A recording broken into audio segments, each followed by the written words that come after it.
இயேசு கிறிஸ்துவின் பரிசுத்த நாமத்தில் அன்போடு வாழ்த்துகின்றேன். இன்றைய வார்த்தை உச்ச நீதிமன்றம் என்ற தலைப்பின் கீழாக பிதாவானவர் தாமே ஒருவருக்கும் நியாய தீர்ப்பு செய்யாமல் நியாய தீர்ப்பு செய்யும் அதிகாரம் முழுவதையும் குமாரனுக்கு ஒப்பு கொடுத்திருக்கிறார். யோவான் 5:22. பேராசிரியர் ஃப்ளைக்கி பாடம் நடத்தி கொண்டிருந்தார். நடத்தி முடிந்த பிறகு ஒரு மாணவனிடம் எழுந்து நின்று புத்தகத்தின் ஒரு பகுதியை வாசிக்கச் சொன்னார்.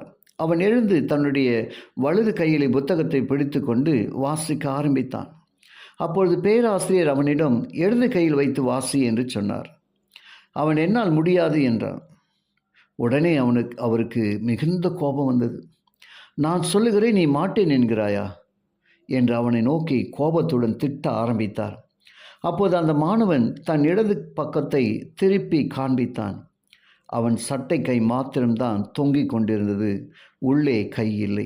இதை பார்த்த மாணவர்கள் வருத்தத்தோடு என்று சத்தம் போட்டார்கள். ஆனால் பேராசிரியர் உடனடியாக, தம்பி, என்னை மன்னித்து விடு என்று மன்னிப்பு கேட்டார். பேராசிரியரிடமிருந்து மாணவர்கள் இதை எதிர்பார்க்கவில்லை, கைத்தட்டி வரவேற்றார்கள். பல சமயங்களில் நமது தீர்ப்பு தவறானதாக இருந்து விடுகிறது.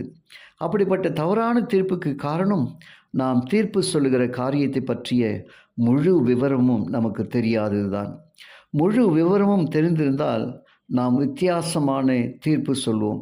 அதனால்தான் மற்றவர்கள் உங்களை குறித்து தவறாக தீர்ப்பு சொல்லும் பொழுது நீங்கள் அவர்கள் மேல் கோபப்படக்கூடாது.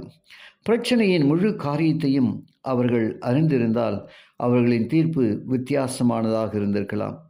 எது எப்படி இருந்தாலும் நம்மை பற்றி இறுதி தீர்ப்பு தவறானதாக இருந்துவிட்டால் என்ன செய்வது? தவறான தீர்ப்பு எதுவும் செய்யப்படக்கூடாது என்பதற்காகத்தான் தீர்ப்பு செய்யும் அதிகாரம் இயேசுவிடம் கொடுக்கப்பட்டிருக்கிறது. இயேசு தேவன், தேவத்துவத்தின் பரிபூர்ணம் எல்லாம் சரீர பிரகாரமாக அவருக்குள் வாசமாக இருக்கிறது. எனவே அவருக்கு தெரியாத காரியம் எதுவும் இல்லை.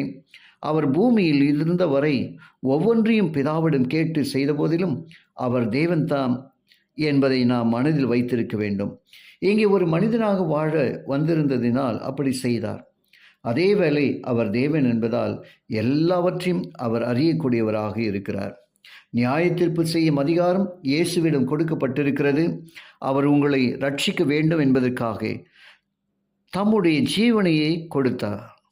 அவருடைய தீர்ப்பு நிச்சயம் நியாயமானதாகத்தான் இருக்கும். மனிதன் பார்ப்பது போல் தேவன் பார்ப்பதில்லை. தோற்றத்தை வைத்து அவன் நியாயம் தீர்ப்பதில்லை.